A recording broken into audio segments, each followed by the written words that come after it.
Hello students, welcome back to the official channel of Vanguard defence academy. और कल हम बात कर रहे थे किसके बारे में? पेट्रोलियम और सीएनजी के बारे में। ठीक है, तो हमने पेट्रोलियम के अंदर हमने उनके फॉर्मेशन के बारे में देखा था कि पेट्रोल कैसे फॉर्म होता है।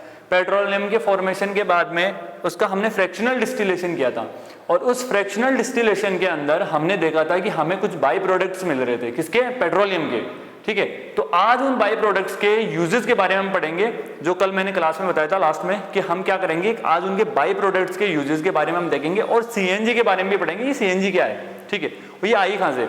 ठीक है, तो ये पेट्रोलियम से ही कुछ रिलेटेड है, सीएनजी का भी मामला, तो वो हम देखेंगे लास्ट में। लेकिन सबसे पहले हम डिस्कस करते हैं उनके बाई प्रोडक्ट और उनके यूजेस के बारे में। ठीक है, तो कल हमने कुछ ऐसी टंकी रखी थी, है ना, जिसके अंदर हम क्या कर रहे थे? फ्रैक्शनल डिस्टिलेशन कर रहे थे। ठीक है, इस टंकी के साथ में एक फर्नेस भी जुड़ी हुई थी ना। फर्नेस का मतलब होता है भट्टी। अगर जिसको नहीं पता है बता देता हूं, फर्नेस का मतलब होता है भट्टी, जिसके अंदर आग जलती है ना। तो इस भट्टी से हमने क्या किया था? इस पेट्रोलियम को क्या किया था? पास किया था। ठीक है, इसको पास करने के बाद में ये जो पेट्रोलियम था ये वेपर फॉर्म में चेंज हो गया था। किस फॉर्म में? वेपर की फॉर्म में। क्योंकि जो लिक्विड फॉर्म में था पेट्रोलियम, जब इतनी ज्यादा भट्टी के अंदर, इतनी ज्यादा आग के अंदर क्या करेगा वो? अगर गर्म करेंगे तो वो क्या, जाहिर सी बात है, वेपराइजेशन होगा, वेपर फॉर्म में आएगा। अब इस वेपर फॉर्म को हमने क्या किया था? इस फ्रैक्शनल चैम्बर में क्या किया था? पास आउट किया था। किसमें? फ्रैक्शनल चैम्बर में। ठीक है, इस फ्रैक्शनल चैम्बर के अंदर जैसे जैसे वो वेपर ऊपर जाती गई, वैसे वैसे क्या हुआ? उसके बाई प्रोडक्ट निकलते गए। किसके? पेट्रोलियम के। ठीक है, अब पहला जो प्रोडक्ट हमें मिला था वो कौन सा मिला था? वो मिला था बिट्यूमन। ठीक है, बिट्यूमन जो हमें मिला था, तो बिट्यूमन का यूज क्या होता है? देखो, अगर मैं सिंपली आपको बताऊं, simply if I am telling about the uses of bitumen, तो हम जो रोड बनाते हैं, ठीक है, रोड के अंदर जो डामर लगाते हैं, ठीक है, वो डामर क्या है? वो बिट्यूमन ही है। समझ गए? तो रोड की सरफेसिंग होती है, जो कंस्ट्रक्शन के हम अंदर यूज करते हैं, जो पेंट्स के अंदर हम उसको मिक्सचर की तरह यूज करते हैं, वो कौन सा होता है? बिट्यूमन। ठीक है, इतने सारे यूजेस बता दिए, याद रखना। इसके बाद में है पैराफिन वैक्स। पैराफिन वैक्स की बात आती है, तो वैक्स जहाँ पे वर्ड यूज हुआ है, तो इसका मतलब ये है कि ये कुछ मोम से रिलेटेड है ना।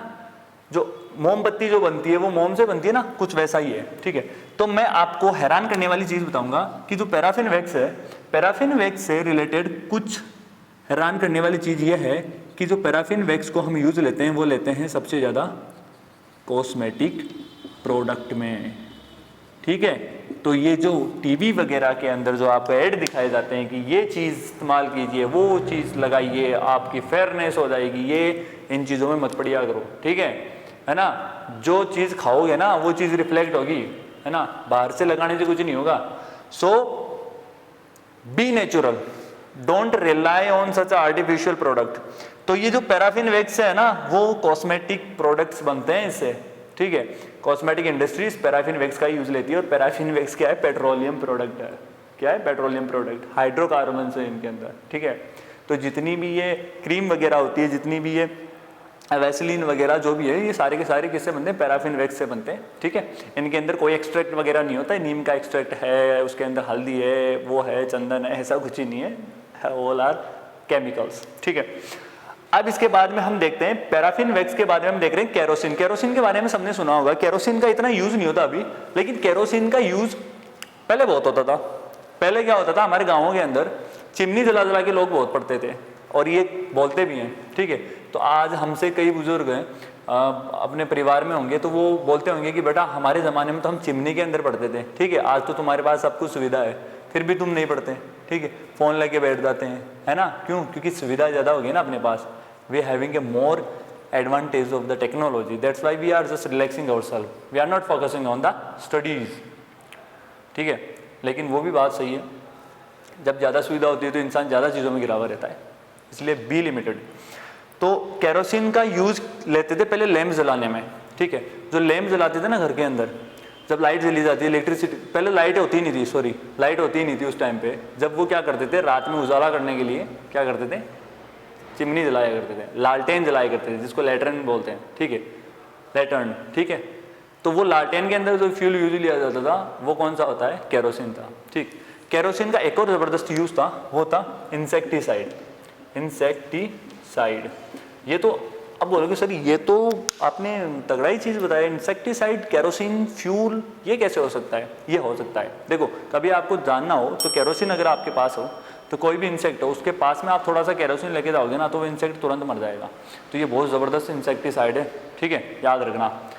इसके बाद में डीजल, एंड डीजल के बारे में तो, डीजल और पेट्रोल के बारे में तो सबको पता है कि डीजल क्या है, पेट्रोल क्या है। तो देखो बेटा, डीजल और पेट्रोल वो फ्यूल है जो आज के टाइम पे सबसे ज्यादा यूज लिया जाता है ऑटोमोबाइल्स के अंदर। डीजल हैवी ऑटोमोबाइल्स में लेते हैं, मशीनरी सिस्टम में लेते हैं, इंडस्ट्रीज में लेते हैं, फैक्ट्रीज में लेते हैं। पेट्रोल भी कुछ ऐसा ही है, जो लो ऑटोमोबाइल्स होते हैं, जिनका हैवी ऑटोमोबाइल्स नहीं होते, जो मतलब उनका इंजन जो होता है वो एक लो होता है, लो हाउस पावर्स पे काम करता है, उनके अंदर पेट्रोल का यूज लेते हैं, बाइक्स में, कार में, ठीक है, और इंडस्ट्रीज में, ठीक है। तो पेट्रोल और डीजल का क्या है, इक्विवेलेंट यूज है। अब हम बात करने वाले हैं नेफ्ता की। नेफ्ता बहुत ही इंपॉर्टेंट है। Naphtha is a very important by product. क्यों इंपॉर्टेंट है वो देखो। देखो बेटा, जो नेफ्ता है, नेफ्ता किससे बना है? हाइड्रोकार्बन से। जाहिर सी बात है, पेट्रोलियम हाइड्रोकार्बन से, नेफ्ता भी हाइड्रोकार्बन से होगा, ठीक है। नेफ्ता के बारे में इतना इंपॉर्टेंट मैंने इंपॉर्टेंस क्यों दे रहा हूँ? क्योंकि नेफ्ता को हम क्लीनर की तरह भी यूज करते हैं। अरे नहीं, इसकी वजह से नहीं बता रहा मैंने इंपॉर्टेंट, क्लीनर की तरह यूज करते हैं इसलिए नहीं, इसके अलावा भी कुछ और है। वो है कि नेफ्ता को हम प्लास्टिक या पॉलीथीन बनाने के लिए काम में लेते हैं। आप बोलोगे सर पॉलीथीन, वो भी नेफ्ता से? बिल्कुल। देखो, नेफ्ता का जब हम थर्मल डिकम्पोजिशन करेंगे तो उसके बाद में हमें एल्केन्स मिलेंगी, उसका हम पॉलीमराइजेशन करेंगे, पॉलीमराइजेशन करने के बाद में हमें पॉलीथीन मिलेगी। वो हम डिस्कस करेंगे in the 8th class chapter of science, carbon and its compound, और उसके साथ में जो कोल एंड पेट्रोलियम वाला है उसके अंदर बात करेंगे, ठीक है। तो नेफ्ता इसलिए इंपॉर्टेंट है क्योंकि हम प्लास्टिक का यूज करते हैं, प्लास्टिक फॉर्मेशन के लिए यूज लेते हैं नेफ्ता का। नेफ्ता से ही प्लास्टिक बनती है, नेफ्ता से ही क्लीनर, जो क्लीनिंग, जो सफाई करने के लिए जो रिएजेंट्स मिलते हैं वो नेफ्ता से बनते हैं, ठीक है। उसके बाद में लास्ट में है LPG, liquid petroleum gas. LPG के बारे में सबको पता है कि लिक्विड पेट्रोलियम गैस क्या होता है। देखो, लिक्विड पेट्रोलियम गैस हम यूज लेते हैं अपने घर के अंदर खाना बनाने में, सबको पता है। जो सिलेंडर हम घर पे यूज कर लेते हैं खाना सेकने, खाना पकाने के लिए, ठीक है, रोटी सेकने के लिए, जो सिलेंडर का यूज लेते हैं, जिससे फ्यूल, जिसको हम घर के अंदर जो लाल लाल टंकी सी देखी है सब ने, ठीक है, वो जो सिलेंडर है वो किससे भरा हुआ है? लिक्विड पेट्रोलियम गैस से। अब इसको लिक्विड पेट्रोलियम गैस क्यों बोलते हैं? वो लिक्विड फॉर्म में थोड़ी ना होती है, वो तो गैस है, लिक्विड पेट्रोलियम गैस है, एलपीजी, तो गैस है, फिर लिक्विड कैसे बोल रहे हैं? देखो बेटा, इसमें क्या होता है कि जो पेट्रोलियम गैस होती है, उस पेट्रोलियम गैस को क्या करते हैं, कूल डाउन करते हैं और उसको कंप्रेस करते हैं। तो जब उसका टेम्परेचर डिक्रीज और कंप्रेशन जब दोनों साथ में करते हैं तो जो गैस होती है ना, वो किस में कन्वर्ट हो जाती है? वो हो जाती है लिक्विड स्टेट में, और फिर उसको फिल किया जाता है कंटेनर्स में, ठीक है। तो इसलिए इसको लिक्विड पेट्रोलियम गैस बोलते हैं। तो ये था पेट्रोलियम के बाई प्रोडक्ट के बारे में। तो हमने इनके सारे बाई प्रोडक्ट के यूजेस के बारे में हमने बात कर ली। अब हम बात करने वाले हैं सीएनजी। और जो सीएनजी है, सीएनजी कंप्रेस्ड नेचुरल गैस है। वैसे इसको सिर्फ नेचुरल गैस बोलेंगे क्योंकि वो कंप्रेस होने के बाद में कंप्रेस्ड नेचुरल गैस होगी। तो देखो बेटा, सीएनजी की हम बात करेंगे तो सीएनजी की मैंने ऐसे बोला था आपको कि ये पेट्रोलियम से कुछ रिलेटेड है। वो कैसे है? देखो, पेट्रोलियम से ऐसे रिलेटेड है क्योंकि जब हम पेट्रोलियम को, जब हम क्या कर रहे थे, पेट्रोलियम को ड्रिल कर रहे थे या माइनिंग कर रहे थे पेट्रोलियम की, उस वक्त हमें मिलती है सीएनजी। आप बोलोगे सर ये कैसे मिल गई? देखो बेटा, सीएनजी क्या है? गैस है, मतलब नेचुरल गैस है, नेचुरल गैस, ठीक है, और पेट्रोलियम, ठीक है। जब हम माइनिंग करेंगे, ठीक है, मान लो कि यहाँ पे पेट्रोलियम प्रेजेंट है, ये पेट्रोलियम है, और जब इस पेट्रोलियम की माइनिंग करेंगे तो सबसे पहले जो प्रोडक्ट मिलेगा ना, वो मिलेगा हमें सीएनजी। क्या मिलेगा? नेचुरल गैस, एनजी, ठीक है। क्या मिलेगा? Natural gas. नेचुरल गैस कैसे मिलेगा सर? वो इसलिए मिलेगा क्योंकि जो गैस है उसकी डेंसिटी लो होती है लिक्विड से। किससे?